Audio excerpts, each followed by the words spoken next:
On a souvent cette image d'un monde qui appartient un peu à tout le monde. Mais est-ce que c'est vraiment le cas? Aujourd'hui, on va décortiquer un rapport qui fait l'effet d'une bombe, les seigneurs de la Terre. Et vous allez voir, il révèle une concentration du pouvoir sur nos terres à une échelle qu'on a vraiment du mal à imaginer. La question de départ, elle paraît toute simple. À qui appartient la planète? Sauf que la réponse, c'est un vrai casse-tête des temps modernes. Et comme on va le découvrir ensemble, elle est beaucoup, beaucoup plus surprenante que ce qu'on pourrait croire. Allez, on rentre direct dans le vif du sujet avec un chiffre.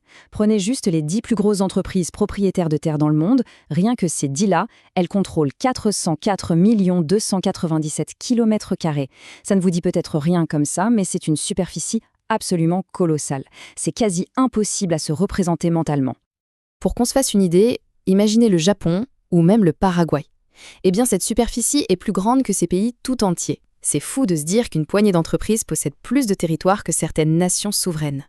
Et si on zoome sur l'agriculture, là, le déséquilibre est encore plus frappant. Tenez-vous bien, seulement 1% des plus grosses fermes du monde contrôlent 70% de toutes les terres cultivables. Voilà, c'est ce déséquilibre extrême qu'on va essayer de comprendre aujourd'hui. Bon, ok, les chiffres sont impressionnants, d'accord, mais au-delà de l'effet waouh, pourquoi est-ce que c'est un problème? Quelles sont les conséquences bien réelles de cette concentration de pouvoir? Et c'est là qu'on tombe sur un paradoxe assez fascinant. D'un côté, on a l'agriculture paysanne, à petite échelle, qui produit plus de la moitié de notre nourriture sur à peine 35% des terres. Et de l'autre, le modèle industriel, celui qui justement pousse à cette concentration, qui lui fragilise nos systèmes alimentaires. C'est un comble. Alors, comment on a pu en arriver là? Il y a un mot-clé à retenir, la financiarisation. En gros, depuis la crise de 2008, la terre est devenue un produit financier comme un autre. Pour les fonds de pension ou les gestionnaires d'actifs, un champ n'est plus un lieu de vie ou de production, mais une ligne dans un portefeuille, un actif qui doit rapporter. Et comme si ça ne suffisait pas, un nouveau phénomène vient accélérer la tendance, ce qu'on appelle l'accaparement vert. Aujourd'hui, une transaction foncière sur 5 à grande échelle se fait au nom de l'environnement. Sous couvert de projets de compensation carbone, on assiste en fait à de nouvelles formes de dépossession très insidieuses. Cette phrase du secrétaire général de l'ONU, Antonio Guterres, elle résume tout, je trouve. Elle est très puissante. Parce que derrière ces chiffres, derrière ces concepts, il y a une réalité humaine qui est brutale. C'est une injustice profonde, tout simplement. Bon, maintenant que le décor est planté et que les enjeux sont clairs, passons au plat de résistance. Qui sont-ils, ces fameux seigneurs de la Terre? On va mettre des noms sur ces acteurs. Et voilà la liste telle qu'elle ressort du rapport. Ce qui est intéressant, c'est que c'est un mélange des genres. On y trouve des grands noms de la finance, comme Macquarie ou Manulife, des géants de l'agro-industrie bien sûr, mais aussi des acteurs plus inattendus, comme Blue Carbon, spécialisé dans les crédits carbone.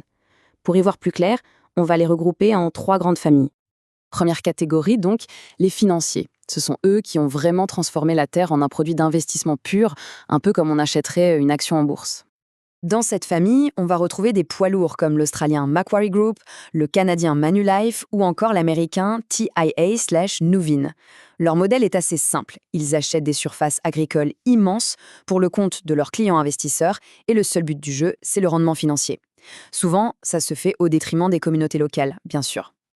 Allez, on passe à la deuxième catégorie. C'est la plus récente, et franchement, c'est peut-être la plus surprenante. On pourrait les appeler les capitalistes verts, ceux qui surfent sur la vague des nouveaux marchés environnementaux. Et là, l'exemple le plus spectaculaire, c'est Blue Carbon, une boîte basée aux Émirats arabes unis.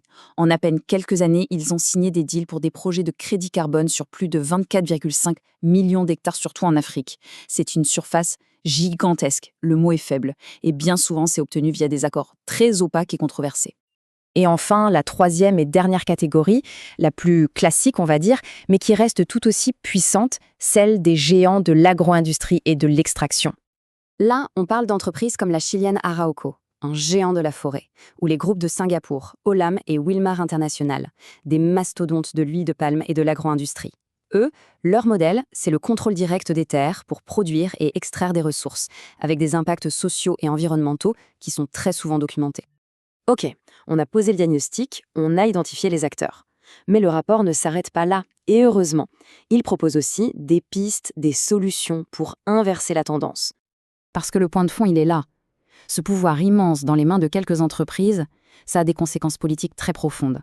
Ça vient grignoter la souveraineté des États, mais aussi le droit des peuples à disposer d'eux-mêmes, et en particulier des communautés qui sont les gardiennes de ces terres depuis des générations. Du coup, la feuille de route proposée, elle est assez claire, elle s'est en 2 grands axes. D'abord, des politiques fiscales pour taxer la terre et les superprofits, histoire de calmer la spéculation. Et ensuite, des vraies réformes agraires pour redistribuer les cartes, pour rendre le contrôle des terres aux petits producteurs, aux femmes et aux communautés autochtones. Et tout ça, ce n'est pas de la science-fiction. Le sujet est d'une actualité brûlante. Le rapport est sorti cette année, en 2025, et l'année prochaine, en 2026, il y a une conférence internationale majeure sur la réforme agraire. C'est une occasion en or de passer des recommandations à l'action. On va se quitter sur cette question. Parce qu'au-delà de pointer le problème, si on se projetait, qu'est-ce qu'on pouvait accomplir dans un monde où la terre serait plus justement partagée? Une meilleure sécurité alimentaire, c'est sûr, plus de justice sociale, évidemment, une biodiversité mieux protégée, les possibilités sont immenses et ça vaut le coup d'y réfléchir.